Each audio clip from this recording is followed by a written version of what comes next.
Over a lifetime, all of us change to an extraordinary degree. From a physical perspective, we start off as a little bundle about 50 centimeters high, with cherubic features and elastic soft skin, and then we may end up, some 90 years later, as a stooped, grey, liver-spotted, 180 centimeter high structure. In the intervening period, every single cell in our body will have been replaced, often many times over, and will have gone through all kinds of experiences that perhaps leave almost no trace in memory. The 25-year-old won't remember most of what the 5-year-old felt so strongly about. The 67-year-old will only dimly recall what was on their mind as they approached 30. We carry the same name throughout our lives and consider ourselves as a relatively stable, unitary entity. But is it really right to think of ourselves as the same person? Once one puts it under a philosophical microscope, the issue of personal identity emerges as far trickier than at first assumed. So in what ways could we be said to be continuous throughout time? What does guarantee that we can plausibly think of ourselves as the same people over a lifetime? Just where is personal identity located? A standard assumption is that it's our body that guarantees our personal identity. This is the theory that a key part of what makes me me is that I'm housed in an identical body. But philosophers like to push this assumption around a little. Imagine if I lost all my hair. Would I still be me? Yes, sure. What if I lost a finger? Yes. A leg? Definitely.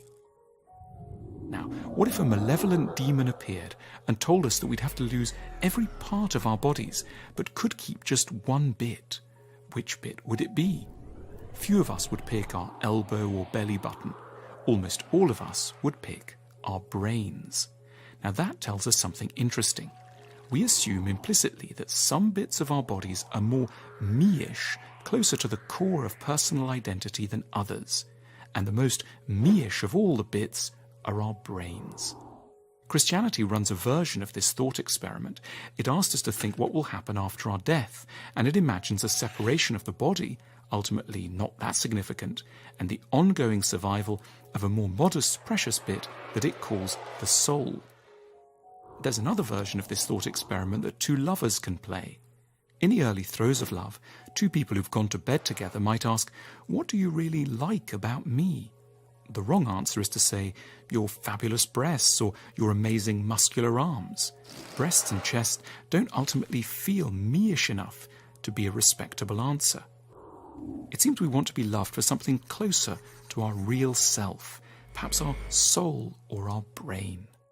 Now let's push the thought experiment further. What bit of the brain is actually most crucial to being me?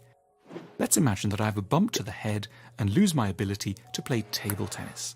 Am I still myself? Most of us would say, yes, sure. What if I once spoke Latin and lose the ability, or forgot how to cook asparagus with a light mayonnaise sauce? Would I still be me? Yes.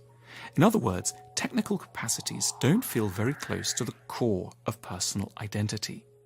What about other kinds of memories? A big part of making me me tends to be my store of memories. I remember the carpet in my bedroom when I was growing up, or the girl I was in love with at university, or the weather over Sydney as we came into land for my first Australian book tour. But what if these memories all vanished as well? Could I still be me? One view is possibly, so long as something else remained, and that thing we can call my character. In other words, if my characteristic way of responding to situations, my sense of what is funny, wise, interesting, or important remain the same, I can still, in some fundamental way, claim to be the same person. My memory store of feelings and behaviors might be gone, but I could be assured of continuing to feel and behave in compatible ways in the future. Those around me would need to keep reminding me of stuff that had happened, but they would still recognize me as me. A fascinating idea comes into view. Personal identity seems to consist not in bodily survival. I could be put in somebody else's body or live in a jar and still be me, nor in the survival of memory. I could forget everything and still be me, but in the survival of what we're here going to call character. This is an idea attributed to the English philosopher John Locke, who famously wrote that personal identity is made up of what he called sameness of consciousness.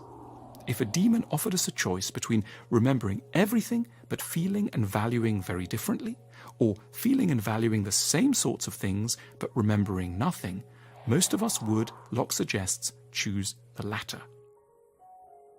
So, if we have to boil personal identity down to its essence, it seems to come down to values, inclinations, and temperament. Let's think of death with all this in mind. The standard view of death is that it's sad because it means the end of our identity. Now, it certainly does mean the end if we identify identity with the survival of our bodies or with that of our memories. But if we think that who we are is to a large degree about our values and characteristic loves and hates, then we are, in a sense, granted a kind of immortality, simply through the fact that these will continue to live on in our species as a whole, lodged here and there outside of their present home.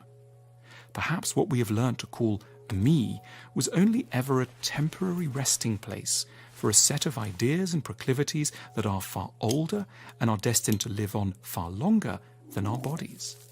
We might attempt to be less sad about death by letting go of the idea that we are a particular constellation of physical features. We are always, in a sense, far longer lasting, far more transgenerational as a bundle of inclinations and ideas. We will continue to crop up and live wherever those ideas that are most characteristic of us will emerge, as they must, in the generations that are to come. Focusing in on questions of identity has the paradoxical and rather cheering effect of making us both less attached to certain bits of us and more confident that the really important things about who we have been will survive, in a way, long after our bodies have returned to dust and our memories have been obliterated.